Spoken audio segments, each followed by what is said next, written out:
안녕하세요. 오늘도 사연살롱을 찾아주셔서 감사합니다. 누군가 그러더라고요. 아무도 안 볼 때 쓰레기통에 처박아 버리고 싶은 게 가족이라고. 솔직히 제 심정이 딱 그래요. 저에겐 버리고 싶은 가족이 있거든요.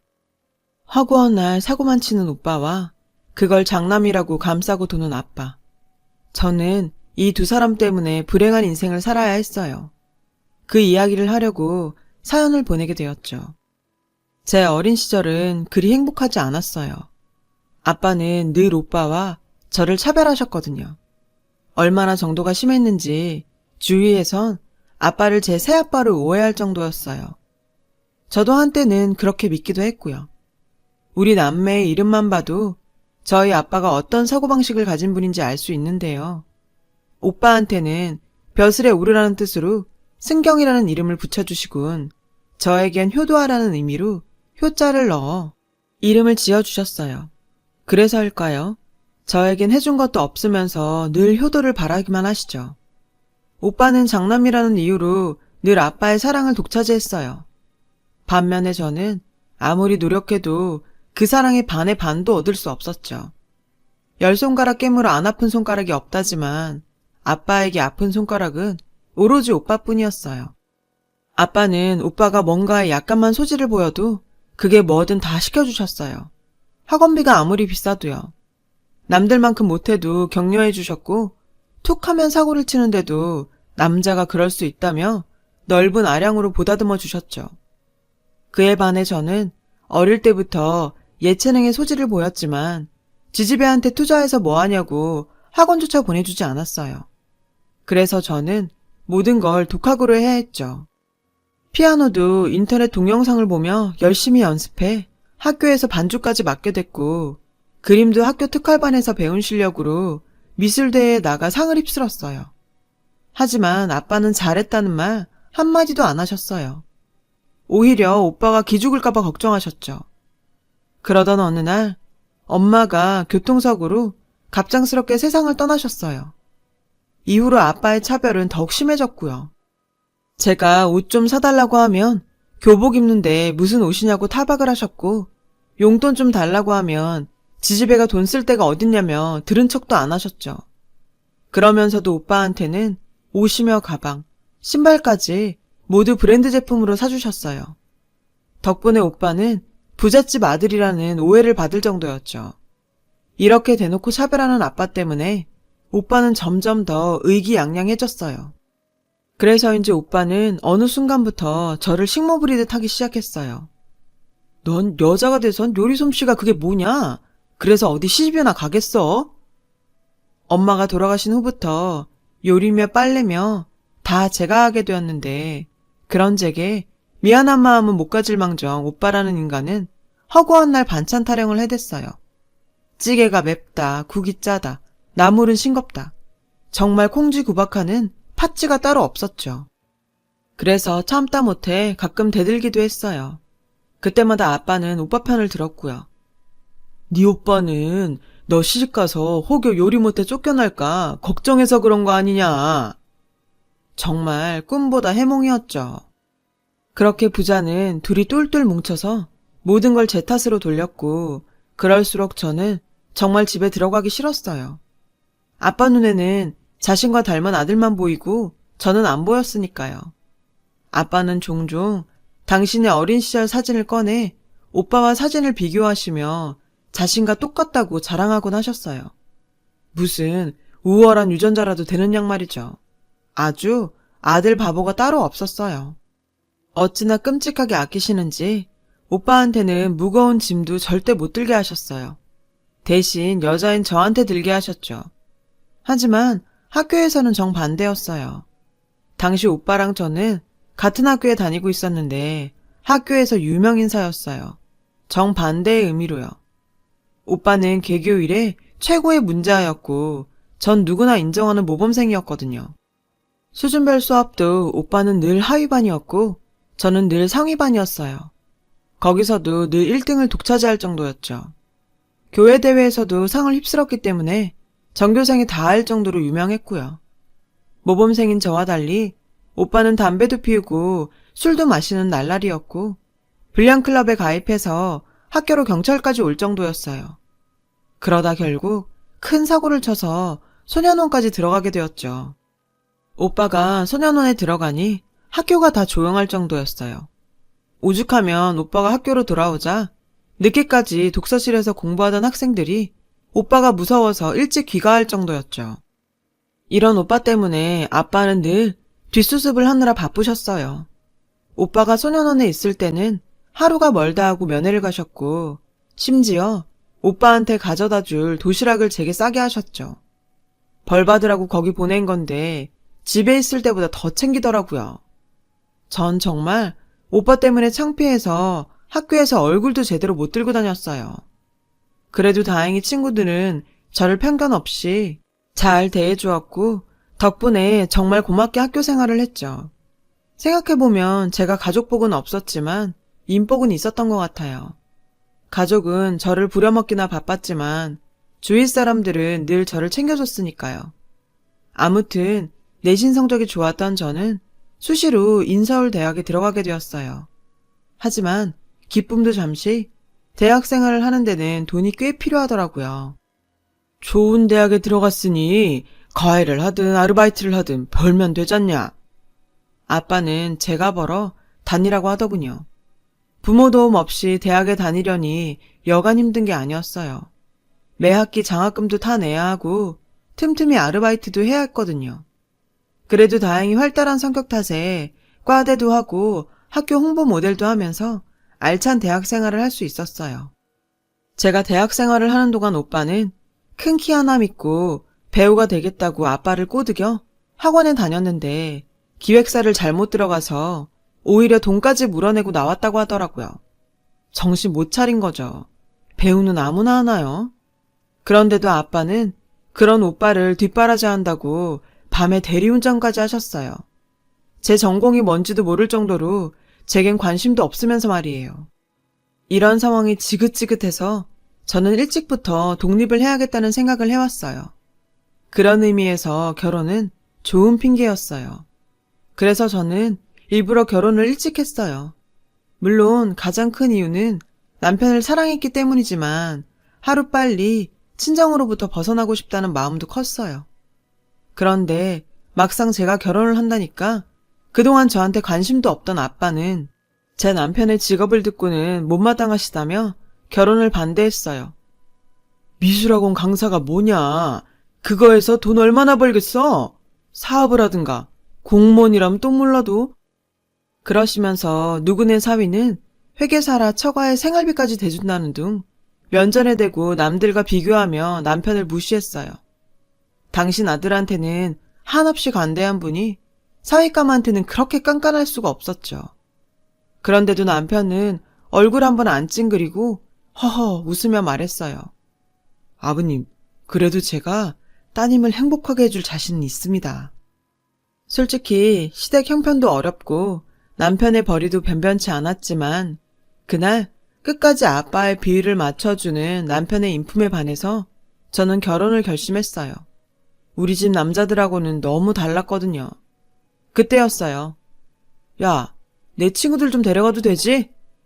오빠는 동생 결혼식에 축의금은커녕 소년원에서 알게 된 친구 30명을 데려와 공짜로 밥을 먹이겠다지 뭐예요.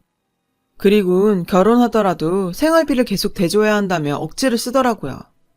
정말 결혼하는 순간까지도 제 등골을 빼먹으려는 오빠를 보곤 할 말을 잃었어요.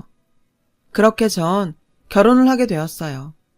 양가의 도움 없이 우리 힘으로 시작하는 결혼이었기에 넉넉하지는 않았지만 저는 태어나서 처음 행복이라는 걸 느낄 수 있었어요.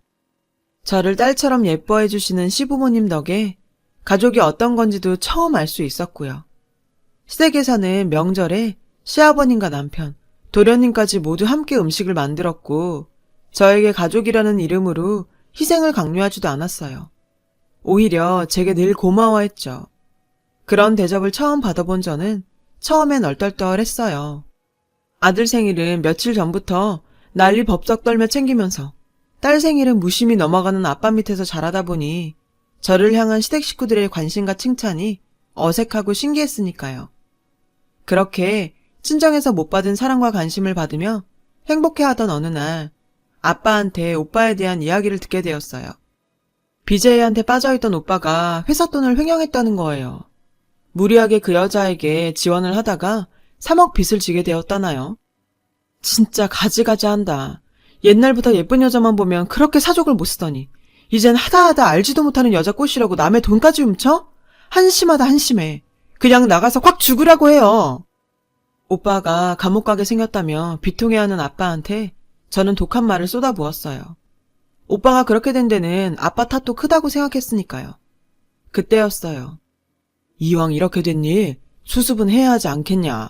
네가 대출이라도 받아서 네 오빠 빚 좀 갚아줘라. 명색이 여동생인데 그 정도는 할 수 있잖니. 맙소사. 몇백도 아니고 몇 억을 갚아달라니. 이게 말이 돼요? 아빠 미쳤구나. 내가 재벌도 아니고 그 큰 돈을 어디서 구해. 그리고 내가 왜 그래야 되는데? 아빠도 제발 정신 좀 차려. 아빠가 매번 뒷수습 해주니까 그 인간이 정신 못 차리고 저러고 사는 거라고. 그리고 아빠도 양심 있으면 나한테 전화해서 돈 해달라고 이러면 안 되지. 우리 그이가 인사하러 갔을 때 아빠가 뭐라 그랬어? 사람 면전에 대고 가난하다고 무시했던 거 기억 안 나? 그런데 뭐? 3억을 해달라고? 아, 이럴 때 딸 덕 좀 보려고 그렇게 부잣집에 시집가라고 난리친 거야? 그런데 어쩌지? 우린 아직 집도 차도 없는 빈털털인데?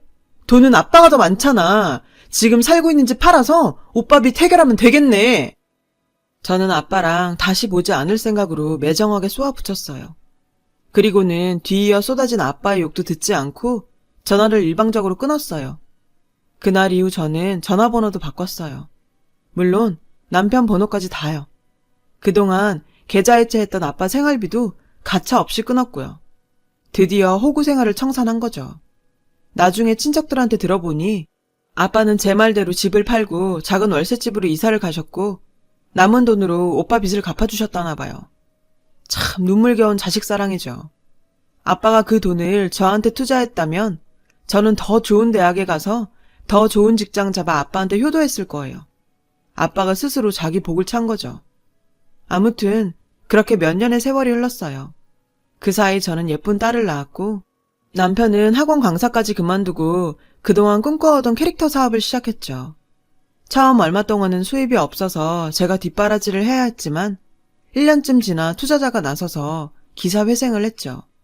하지만 투자를 받았다고 해서 다 끝난 게 아니더라고요. 남편 회사가 워낙 작은 회사다 보니 제대로 홍보가 안 돼서 제품이 출시된 사실을 아무도 몰랐다는 게 문제였죠.